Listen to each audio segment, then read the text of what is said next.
Hər vaxtınız xeyir.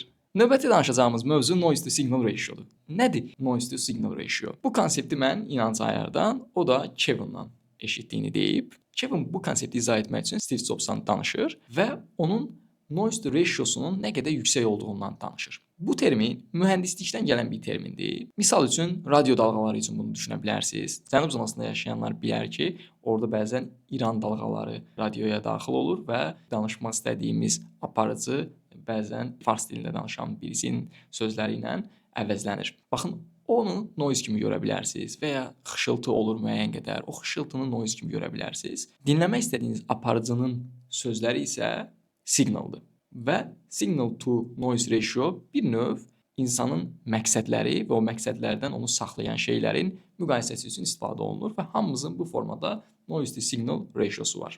Bəzilərimizdə yüksəkdir. Misal üçün Kevin deyir ki, Steve Jobs'da bu 8-in 2-yə və ya 80-in 20-yə idi. Yəni o məhsuldar olaraq işləyə bildiyi vaxtın və ya işləyə bildiyi vaxtın 80%-ni siqnala ayırırdı.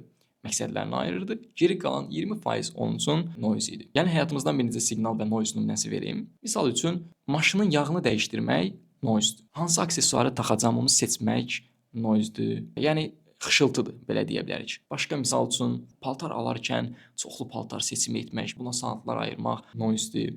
Qısaca desək, məqsədləri olan adam bilməlidir ki, o məqsədlərinə, uzun müddətli olan o böyük məqsədlərinə hər gün məqsəd üçün etdiyi kiçik hədəflərlə çatacaq. Məqsəd yolunda etdiyi kiçik hədəflərlə çatacaq. Bunu başa düşməliyik. Yəni hətta misal üçün Everestə dırmaşmaq məqsədi belə özü kiçik hədəflərdən ibarətdir. Bir gün içində Everestə dırmaşmağı arzu eləmək və ya hazır olmaq mümkün deyil.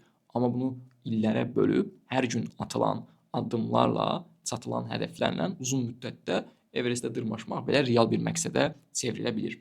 Lakin bunun üçün signal to noise ratio qaydasında olmalıdır. Yəni biz hər gün ən azı 50%, 60% Everestdə dırmaşmaqla bağlı olan hədəflərin üzərində işləməliyik, kiçik hədəflərin üzərində işləməliyik və bunların nəticəsində uzun müddətdə nəyəsə nail olmaq olacaq. Mən iddia etmirəm ki, həyatımız tamamilə siqnaldan ibarət olmalıdır. Xeyr, noise-dən də ibarət ola bilər. Yəni bu həyatın zövqünü almaq üçün o noise-un da zövqünü çıxarmaq lazımdır. Amma düşünürəm ki, belə bir konseptin fərqində olmaq bizi daha məhsuldar edir və həm hədəflərimizə, həm də zövq aldığımız şeyləri daha yaxşı idarə etməyə bizə şərait yaradır. Bu qədər. Növbəti videolarda görüşənədək.